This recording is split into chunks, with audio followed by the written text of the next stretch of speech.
Unique supervision. If quality of supervision is good, then that company is a dreamland for any employee. Such company will occupy the front ranks amongst the country's most admired corporation. The share price will boom of this company and clearly speak about its greatness and mastermindedness of its leadership and supervision. Undoubtedly it is true that unique supervision at all levels will turn a company into a noble and profitable company and also one of India's most respected corporations. Quality of supervision. Let us see the quality of supervision needed. The art of leadership to be followed is persuading your people to follow your bidding, without their realization of your involvement. Our style of supervision right from the inception should be unique and exemplary.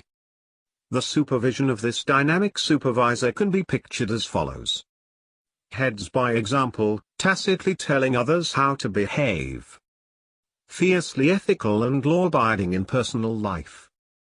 Delights in open and honest communication. Subscribes the tenets wealth creation. Tracks and deliver new ideas, learning constantly. Believes in multi-perspective worldview. Sets standards that other companies are compelled to follow. Follows the law without lobbying against restrictions. Uses lessons from every failure to secure greater success. Bases all strategies on a complete scan of the environment. The art of supervision, which should be propagated to your men and manager, is: provide everything your people need and then set the targets. Say the HRD specialists. We should insist that good supervision should raise ethical standards for individuals and the company. Best rule is to follow the rule, to deliver results without trying to change the game altogether. Always expect that supervisor should know the goals and he should be rational and reasonable without expecting impossible achievements. If impossible are to be achieved, then supervision will turn out be harsh and unreasonable. Authority should not be mishandled and misappropriated at any cost. The supervisor should be always calm and never should anyone see him raise his voice. At any juncture, the supervisors are told to set examples by their actions with a good vision. Creativity is essential tool of a good supervision. Then only he can extract the best from his employees. Willing to be stimulated by ideas, without demanding zany innovations is the style of supervisions needed. To monitor the supervision techniques adopted and upgrade them, a retired professor from IIM can be posted and quality can be improved at any instance. Supervision should be done with a motive that one should have multiple dimensions, combining technology, finance and people. The quality of supervision is strengthened as the ability to leverage the complementary strengths of people. In fact, learning is not just as amassing data, but a process that enables one to learn lessons from failure to achieve success. This self-corrective loop is the hallmark of the supervision techniques to be followed in any company during a crisis.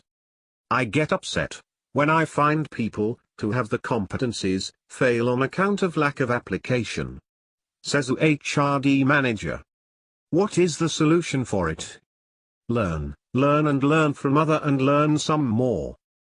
Supervision has immaculate strength and magnanimity in any company due to a good supervisor's example that tracks, evaluates and assimilates new techniques and methodologies. Supervisors should be easily accessible and gregarious. Transparency will pave way for smooth relationship. The character of an organization is a reflection of its leader. Sharing the pedestal with creation of wealth in CEO's priorities are the means to that end. A value system is one of the invariants of life. This policy is a valuable treasure for a good supervisor. At the formal induction session, trainees should be made to hear a discourse not on the company's achievements but on its value systems. Ethics and honesty aren't just mottos to emblazon on a company's coat of arms, they are also strategic weapons for achieving sustainable organizational success. A supervisor, who follows this, will be in limelight. The crucial pillar on which a supervisor bases his ethical supervision is openness. Transparency, he reckons, is the clearest signal that one has nothing to hide. stance of ethical management is powered by the belief that excellence ensures the maximization of wealth by staying within the law, not by circumventing it. For a good supervisor, morals are not a subject for pontification, they are an abiding part of his being. Supervisor should set himself a code of conduct to provide an ethical benchmark for everyone else. To have good supervision, we have no hierarchy just for the sake of control. The supervisor should act with conviction that customer satisfaction is the key to success. Supervision should have a fleet of human resource management system that treats employees as customers, using the resources of the organization to meet the professional and personal needs. Cost consciousness should also be blended with the company's supervision. It has to provide a zero-debt company, refusal to borrow should be its policy. A supervisor is expected to know and have an excellent understanding of the cutting-edge issue in technology and management. Lead with the subtlest weapon. Personal example is the motto of the supervision of a reputed company. Undoubtedly, due to unique supervision, a company will break records in share price rise and leave thousands of inventors every day to dump their funds in this colorful and laudable venture. Strategy depends not only on a diversity of work, but also on the connections between their voices as well. For strategy to emerge, we need new conversations that cross the boundaries of functions, technology, hierarchy, business and geography. A supervisor has to be conversant with this strategy technique, especially in a software industry. Any growing company stresses firmly on this idea. They must, to a degree, invade each other's worlds. This takes time. Supervisor develops this skill of conversation to build cattle of success. The challenge is to get engaged in deep and meaningful conversation about opportunity and destiny. One cannot raise an individual's IQ easily, but it is possible to help someone see the world in new ways. Great strategy requires new ways of seeing by supervisors. Also, looking at your products or services and people differently can help.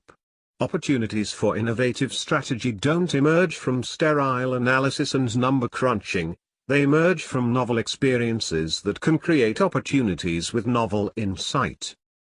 As an economist succinctly put it, changes in latitudes, changes in attitudes. Of course, one produces a shift perspective not only by moving people into different geographical settings, but also by moving them into different industry setting as well. Science is closing in on the deep secrets of life. We must redouble our efforts to close in on the deep secrets of corporate vitality. With good supervision, introduce new genetic material into the fabric of strategy making, so that original ideas are created. Converse with people across functions, technologies and hierarchies to tap alternative fonts of strategies. Diverse new ways in which your managers can view the world, so as to gain fresh perspectives on strategy. Stock the commitment of every individual for creating new strategies in order to unleash creativity everywhere. Encourage people to experiment even if it affects efficiency. That's how unorthodox strategies originate. For improving the qualities of supervision: improve your abilities. Sharpen your talents on continuous basis. Rectify your educational shortcomings. Be sure you have enough knowledge of your own job. Do your job well and on schedule so that your subordinates follow suit. Make use of your kingdom of mind. Be comfortable with you and everyone. Develop your communication skill. Take care of personal and personality development. Do self-assessment periodically. Overcome barriers to encash your potential fully. Match your value system with organization culture. Make use of your self-renewable ability. Learn to appreciate yourself. Know the value of hard work, happiness, character, discipline, faith and love. Avoid hero, leadership worship. Tackle frustration. Understand and respect the views and feeling of others. Learn to relax. Differ with respect. Keep yourself well informed. Don't worship false gods. Self-discipline is a must. Develop own style. Be balanced. Put the emotional life in order. Have successful network. Do social work, people and community. Delay upon facts. Do the right things. Do things right. Manage crisis and change. Avail the opportunity. Learn to delegate. Draw up simple chart for yourself. Development program. Keep your program on the track through suitable benchmarks. Devise a sound yardstick by which you can measure your progress. Your program will help you to supervise better. Take care of your family, organization and nation's health. As a supervisor, you are bound to analyze your strength, weakness, opportunities and threats. To better management for a better tomorrow, says a CEO. The new environment in India is an environment of change, a change brought by an awakening among the people of India, who demand a fair deal for themselves and for the children. This new situation constitutes a great challenge for managers. All managers, whether they are managing business or office, farms or factories, private business or public undertaking, whether they are called business executives or civil servants, will have to measure up this challenge. Managers have, therefore, a tremendous responsibility. Bharat Ratna SMT Indira Gandhi